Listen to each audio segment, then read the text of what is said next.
तो आज हम लोग बात करेंगे डीसी सर्किट एंड मेजरमेंट में Kirchhoff's law, potentiometer, Wheatstone bridge and meter bridge के बारे में। देखिए, पहले हम लोग स्टार्ट करते हैं किरचॉफ्स लॉ। किरचॉफ साइंटिस्ट का नाम है, याद रखिए, इंपॉर्टेंट है। इसमें से 1 से लेकर 2 नंबर तक का क्वेश्चन पूछा जाता है। तो किरचॉफ्स के लॉ याद करने हैं, ये डायग्राम पढ़ना है। So what is Kirchhoff first law? तो देखिए, किरचॉफ फर्स्ट लॉ को कहते हैं जंक्शन रूल। जंक्शन का मतलब होता है वो पॉइंट जहां सब कुछ आकर मिले। तो देखिए, यहां पर ओ जो है वो जंक्शन है, ठीक। तो Kirchhoff first law is also named as junction rule. क्या कहता है ये? In an electric circuit the algebraic sum of current meeting at any junction in the circuit is 0। मतलब किसी इलेक्ट्रिक सर्किट में कोई भी ऐसा पॉइंट जहां सभी तरह के करंट आ रहे हों, उनका अलजेब्रिक सम 0 के बराबर होता है। अब अगर हम इस डायग्राम में देखें तो O जो है वो जंक्शन है। इस O पर देखिए, करंट I1 I2 जंक्शन की तरफ आ रहे हैं। तो जो जंक्शन की तरफ करंट आ रहा है उसको हमने पॉजिटिव मान लिया, और जो जंक्शन से दूर जा रहा है करंट उसको हमने माना नेगेटिव। तो देखिए, I1 और I2 ये ऐड होंगे, जबकि I3, I4 और I5 ये भी ऐड होंगे, बट इनकी वैल्यू नेगेटिव मानेंगे। तो इन सबका सम O पर 0 होगा। ये है किरचॉफ का फर्स्ट लॉ। इसको ऐसे कह सकते हैं, in an electric circuit the algebraic sum of all the current meeting at a junction is always 0। अब देखिए क्या है, I1 और I2 को लिया है पॉजिटिव क्योंकि वो जंक्शन की तरफ जा रहे हैं, और जो जंक्शन से दूर जा रहे हैं उनको लिया नेगेटिव, -I3, -I4, -I5। तो ये वैल्यू किसके बराबर होगी? 0 के बराबर। अच्छा, यहीं से देखिए एक और नई चीज बन गई। I1, I2 को यहीं रखो, I3, I4 और I5 को उधर ले जाते हैं। तो ये क्या बन जाएगा? I1 plus I2 is equal to I3 plus I4 plus I5। तो ये है किरचॉफ का फर्स्ट लॉ। तो इसको हम इस एक्सप्रेशन को देख के अगर बोले तो किरचॉफ के फर्स्ट लॉ को ये भी कह सकते हैं, the sum of all the current meeting at a junction and leaving the junction will always be equal. मतलब जितना भी करंट जंक्शन की तरफ आ रहा है वो उसका सम, और जो जंक्शन से दूर जा रहा है उसका सम बराबर होता है, ठीक। तो अगर आपसे पूछा जाए स्टेट किरचॉफ फर्स्ट लॉ, तो आपको लिखना है ये डेफिनेशन, और ये लिख देंगे सिग्मा आई। सिग्मा का मतलब होता है total current, the sum of all the current. Sigma I is equal to 0। Important है, इसको सर्किल कर लीजिए, प्लस ये डायग्राम बना दीजिए और ये 2 एक्सप्रेशन लिख दीजिए। तो किरचॉफ फर्स्ट लॉ आपका कंप्लीट हो जाएगा। अच्छा, किरचॉफ फर्स्ट लॉ में पूछा जाता है कंजर्वेशन प्रिंसिपल, कि किरचॉफ का फर्स्ट लॉ किस कंजर्वेशन प्रिंसिपल को वेरीफाई करता है। तो किरचॉफ फर्स्ट लॉ जो है ये वेरीफाई करता है कंजर्वेशन ऑफ चार्ज।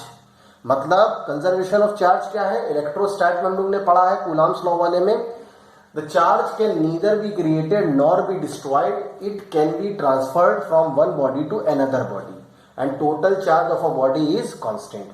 मतलब ना तो चार्ज बनाया जा सकता है ना बिगाड़ा जा सकता है, वो एक बॉडी से दूसरे बॉडी पे सिर्फ ट्रांसफर किया जा सकता है। तो किरचॉफ का first law conservation of electric charge को वेरीफाई करता है। याद रखिए, पूछा जा चुका है, ठीक, इंपॉर्टेंट है। अब आते हैं किरचॉफ के सेकेंड लॉ में। देखिए, किरचॉफ का सेकेंड लॉ क्या है? इसे हम कहते हैं लूप रूल। लूप का मतलब होता है कोई बंद इलेक्ट्रिक सर्किट का फिगर। कोई इलेक्ट्रिक सर्किट है जो क्लोज्ड हो हर तरफ से, ओपन ना हो, उसको हम कहते हैं इलेक्ट्रिक लूप। अब देखिए, किरचॉफ सेकेंड लॉ और लूप रूल, ये क्या है? देखिए, अच्छा, जो हमने किरचॉफ फर्स्ट लॉ में बताया कंजर्वेशन वाला, वो देखिए लिखा है, Kirchhoff first law is simply a statement of conservation of charge. यहां इलेक्ट्रिक चार्ज लिखिए, ज्यादा देता है। अब आता है Kirchhoff second law, in any closed loop, in any closed loop of a circuit, the algebraic sum of the product of current and the resistance in each part of the loop is equal to the algebraic sum of the EMF in that loop। मतलब मान लीजिए कि ये loop है, तो इस loop में देखिए दो रेजिस्टेंस है, एक R1 एक R2, और दो देखिए सेल लगे हुए हैं E1 और E2। हम मान लेते हैं कि E1 जो है वो E2 से बड़ा है। E1 से निकलने वाला करंट है I1, E2 से निकलने वाला करंट है I2। अब जरा इस डायग्राम को ध्यान से देखिएगा।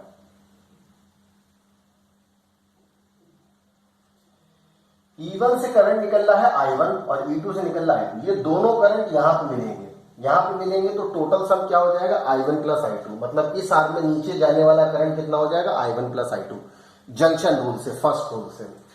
तो तीसरा रेजिस्टेंस है R3। R3 से करंट कितना पास होगा I1 प्लस I2। ये करंट यहां से पहुंच के पॉइंट बी पर पहुंचा।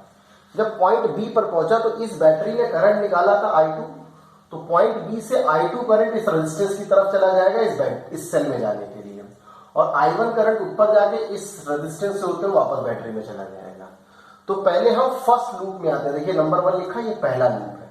पहले लूप में दो रेजिस्टेंस है R1 और R2। R1 में जाने वाला करंट क्या है I1, R2 में जाने वाला करंट क्या है I2, और सेल कितने लगे हैं दो, E1 और E2। और हम ये मान रहे हैं कि E1 is greater than E2।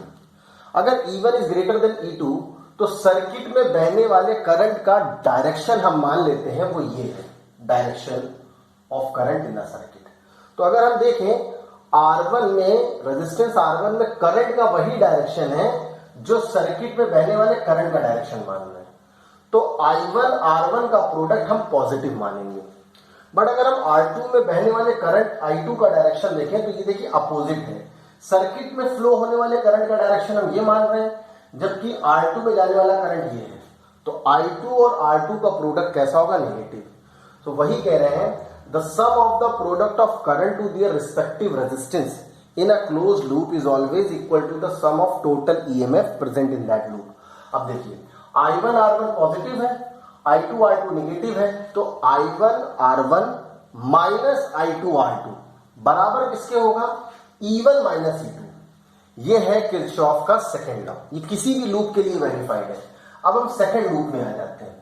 Second loop में देखें तो दो रेजिस्टेंस है R3 में बहने वाला करंट कितना है I1 प्लस I2, और R2 में बहने वाला करंट कितना I2। सिंपल है डायग्राम से कि इस लूप में जो करंट का डायरेक्शन है वो ऐसे है। तो देखिए R3 में भी करंट उसी डायरेक्शन में चल रहा है जिस डायरेक्शन में सर्किट में करंट का फ्लो मान रहे हैं। तो देखिए I1 प्लस I2 ब्रैकेट में इंटू R3, ये पॉजिटिव हो जाएगा।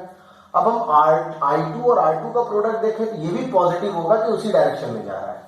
तो हमारे पास किरचॉफ के सेकंड लॉ के हिसाब से जो इक्वेशन बनेगी वो क्या होगा, I1 plus I2 R3 plus I2 R2 बराबर इक्वल टू। अब देखिए इस पूरे लूप में सिर्फ एक सेल लगा है, वो सेल कितना है E2, तो बराबर क्या होगा E2 के। ये है किरचॉफ का सेकंड लॉ जिसे हम रूल कहते हैं। तो देखिए in any closed loop of a circuit the algebraic sum of the product of current and the resistance in each part of the loop is equal to the algebraic sum of the EMF. Battery के जो potential है उसको कहा गया EMF, total EMF in that loop. तो देखिए sigma I R is equal to sigma E, ये याद रखिए। ठीक, अब आते हैं किरचॉफ का जो सेकेंड लॉ है वो किस कंजर्वेशन प्रिंसिपल को वेरीफाइड करता है। Kirchhoff second law is simply a statement of conservation of energy. ये कंजर्वेशन ऑफ एनर्जी को वेरीफाइड करता है। ठीक, अब अगर आपसे किरचॉफ सेकेंड लॉ को पूछा जाए तो आपको वो स्टेटमेंट लिखना है, ये लिखना है, ये डायग्राम बना लीजिए। अच्छा देखिए फर्स्ट लूप के लिए जो हमने प्रूफ किया I1 R1 plus I2 R2 बराबर क्या होगा E1 माइनस E2, और सेकेंड लूप के लिए देखिए हम लोगों ने क्या प्रूफ किया था I1 plus I2 R3 plus I2 R2 बराबर E2। ये दोनों स्टेटमेंट लिख दीजिए, ये हो गया। अब आते हैं व्हीटस्टोन ब्रिज। 3 नंबर और 2 नंबर में ये प्रूविंग पूछी जाती है, इंपॉर्टेंट है। प्रूविंग में आपको क्या क्या चीजें दिखानी है, पहला चीज है डायग्राम, और डायग्राम में इंपॉर्टेंट है गैल्वेनोमीटर की पोजीशन, करंट के डायरेक्शन, और बीच में स्टेटमेंट में 2 जगह कुछ चीजें होती हैं जो लिखना पड़ता है, अगर वो नहीं लिखते हैं तो 1 नंबर कट जाते हैं। तो व्हीटस्टोन ब्रिज अगर हम देखें तो ये क्या है, मतलब क्या, मान लीजिए एक काइट के शेप में हम रेजिस्टेंस को सेट करते हैं। एक रेजिस्टेंस है P, फिर Q, फिर R, फिर S। अब इस काइट के फॉर्म में देखिए इस रेजिस्टेंस के 4 वर्टेक्स हैं A, B, C और D। ए और सी के अलॉन्ग हमने एक सेल की के थ्रू कनेक्ट कर दी और बी और डी के अलॉन्ग एक हमने गैल्वेनोमीटर लगा दिया। अब होता क्या है, सेल से करंट निकला, टर्मिनल ए पे पहुंचा, तो किरचॉफ का फर्स्ट लॉ लगेगा। यहां पे करंट दो भागों में डिवाइड हो गया है, ऊपर वाली आर्म में करंट ये I1, नीचे वाली आर्म में आया I2। तो I किसके बराबर होगा, I1 प्लस I2।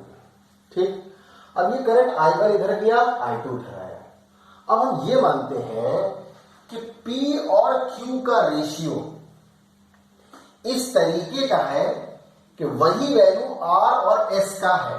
मतलब ये व्हीटस्टोन ब्रिज जो हम बना रहे हैं वो इस तरीके का रेजिस्टेंस लेते हैं कि जो रेशियो P और Q का है वही रेशियो R और S का है। अगर हम ऐसा लेते हैं तब क्या होता है, करंट जो यहां पहुंचता पॉइंट बी पर और जो करंट यहां पहुंचता पॉइंट डी पर इक्वल पोटेंशियल पर होता है। तो बीच वाली आर्म जो गैल्वेनोमीटर कनेक्टेड है इसमें कोई करंट नहीं जाता, इधर से भी करंट आ रहा होता है, इधर से भी करंट आ रहा होता है।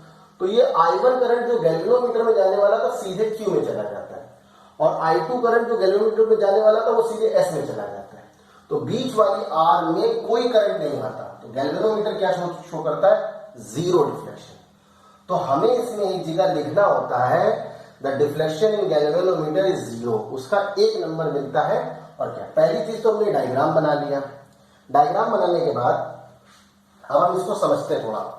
Wheatstone divides the bridge arrangement of resistance by which the resistance of a given conductor can be determined. Wheatstone bridge क्या है, क्या यूज किया जाता है, इसकी क्या डेफिनेशन है, तो आपको ये 2 लाइनें लिख देनी है। That Wheatstone divides a bridge arrangement is a bridge arrangement of resistances by which the resistance of a given conductor can be determined. किसी दिए गए कंडक्टर का हम रेजिस्टेंस निकाल सकते हैं। इसकी मदद से हम क्या करते हैं, किसी दिए गए कंडक्टर का रेजिस्टेंस निकालते हैं। This arrangement is called Wheatstone bridge और इस अरेंजमेंट को हम क्या कहते हैं, व्हीटस्टोन ब्रिज। अब होता क्या है, हम लोग 4 रेजिस्टेंस इस तरीके से सेट करते हैं। देखिए लिखा है 4 resistance P, Q, R and S are connected in the form of 4 arms. 4 arm की तरह जोड़ दिए गए। ठीक, to form a parallelogram ABCD between B and D is connected a sensitive galvanometer and between A and C is connected a cell। मतलब B और D के बीच एक सेंसिटिव गैल्वेनोमीटर लगाते हैं और A और C के बीच एक सेल लगा देते हैं थ्रू द की केबल। ठीक, a current I is allowed to flow from the cell at the point A। The current I is divided into 2 parts। I current पहुंचता 2 भागों में डिवाइड हो जाता है। The resistance P and Q, R and S are so adjusted। हमने जो बोला P, Q, R, S इस तरीके से लिए जाते हैं that no pass on pressing the key K2। जब हम ये की प्रेस करते हैं there is no deflection in the galvanometer। ये अंडरलाइन कर लीजिए, बहुत इंपॉर्टेंट है। अगर आप ये नहीं लिखते तो 1 नंबर कट जाता है। तो there is no deflection in galvanometer। अब इसके बाद देखिए क्या होता है, there is no current in the diagonal BD। अगर डिफ्लेक्शन नहीं तो इसका मतलब गैल्वेनोमीटर जिस डायगोनल में लगी है उसमें कोई करंट नहीं जा रहा। दस the same current I1 will flow in the arm BC। BC arm में वही करंट चला जाएगा I1 and AB with the same current I2 will flow in the arm BC। ठीक, अब क्या होगा, on pressing the key K2 there is no current in BD applying Kirchhoff second law. कौन सा लॉ लगा रहे हैं, किरचॉफ सेकंड लॉ। अब किरचॉफ सेकंड लॉ क्या कहता है, किसी क्लोज्ड सर्किट के अंदर करंट और उसके रेजिस्टेंस के प्रोडक्ट का सम उसमें मौजूद टोटल EMF के बराबर होता है। अगर आप देखिए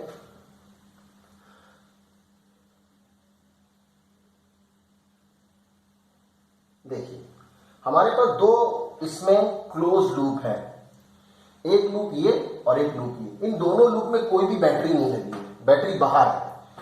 तो मान लेते हैं सर्किट का करंट का डायरेक्शन ये है, तो I1P पॉजिटिव मानोगे जबकि I2R क्या मानोगे, निगेटिव। तो I1P माइनस I2R बराबर क्या होगा, EMF ऑफ दिस लूप। इस लूप में कोई सेल लगा नहीं लगा तो EMF क्या होगा, 0।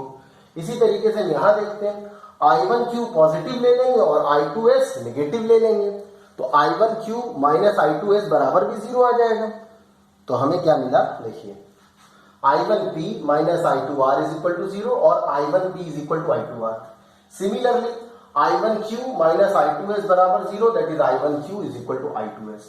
अब इन दोनों का रेशियो ले लीजिए, तो I1 से I1 कैंसिल, I2 से I2 कैंसिल, तो हमारे पास क्या आएगा, P upon Q is equal to R upon S। ये बैलेंस्ड व्हीट स्टोन ब्रिज की कंडीशन है। This is the condition for the balanced Wheatstone bridge. याद रखिए, अगर कोई Wheatstone bridge balance condition में है तो उसका मतलब ये होगा P upon Q is equal to R upon S। Important है, 3 नंबर तक में पूछा जा सकता है। नेक्स्ट आता है मीटर ब्रिज। ये मीटर ब्रिज व्हीट स्टोन पर ही बेस्ड है। अब मीटर ब्रिज में क्या होता है, एक लंबा 100 सेंटीमीटर का वायर ले लेते हैं। इस पे आपको प्रैक्टिकल भी है, 15 मार्क्स का आता है, ठीक है, 2 प्रैक्टिकल होंगे। तो देखिए A और B एक वायर है जिसे हम मैग्नाइन या कॉन्स्टेंटाइन वायर मानते हैं, जिसका रेजिस्टेंस अप्रोक्सीमेट होता है 4 ओम पर मीटर। तो ये A और C क्या है, एक 100 सेंटीमीटर का वायर। यहां पर ये मेटल की स्ट्रिप्स लगी, इनका कोई रेजिस्टेंस नहीं होता। ये मेटल स्ट्रिप है, ये मेटल स्ट्रिप है, ये वायर है। करते क्या है, इन 2 मेटल स्ट्रिप के बीच एक रेजिस्टेंस बॉक्स लगाते हैं। रेजिस्टेंस बॉक्स एक ऐसी डिवाइस है जिससे हम की निकाल के पर्टिकुलर वैल्यू का रेजिस्टेंस क्रिएट कर सकते हैं। और यहां पर हम जोड़ते हैं एक अननोन रेजिस्टेंस जो इसी वायर का बना होता है, ठीक। अब क्या करते हैं, टर्मिनल ए, और देखिए ये रेजिस्टेंस बॉक्स जुड़ा, टर्मिनल ए से ही एक सेल जोड़ देते हैं। एक रियोस्टेट जोड़ा, एक की जोड़ दिया। अब होता क्या है, बीच वाली आर्म में लगाते थे गैल्वेनोमीटर। तो जब हम करंट पास करते हैं, की ऑन करते हैं और गैल्वेनोमीटर को जब इस पर स्लाइड करते हैं तो पॉइंट बी एक ऐसा पॉइंट आता है जहां पर गैल्वेनोमीटर में कोई डिफ्लेक्शन नहीं मिलता। ये बैलेंस्ड व्हीट स्टोन ब्रिज की कंडीशन होती है। अब बैलेंस्ड व्हीट स्टोन ब्रिज में बीच वाली आर्म में गैल्वेनोमीटर लगा होता है। P अपॉन Q बराबर क्या होता है, R अपॉन S। तो देखिए यहां P अपॉन Q नीचे कर दिया है, तो A से B तक की जो रेजिस्टेंस है वो है P, B से C तक का जो रेजिस्टेंस है वो है Q, ये R ये S। अगर यहां गैल्वेनोमीटर में डिफ्लेक्शन 0 दिखा रहा है और रेजिस्टेंस बॉक्स का रेजिस्टेंस R है, तब हम लोग क्या कहेंगे, देखिए resistance is directly proportional to the length of the wire. तो जो AB का रेजिस्टेंस होगा वो किसके बराबर होगा, L, और जो BC का रेजिस्टेंस होगा वो क्या होगा, 100 में से L माइनस कर दिया तो क्या बचा, 100 माइनस है। तो P अपॉन Q की जगह क्या लिख सकते हैं, L अपॉन 100 माइनस है, और ये किसके बराबर होगा, R अपॉन S। अगर हमें R की वैल्यू पता हो, L की वैल्यू पता हो, तो हम S निकाल सकते हैं। तो देखिए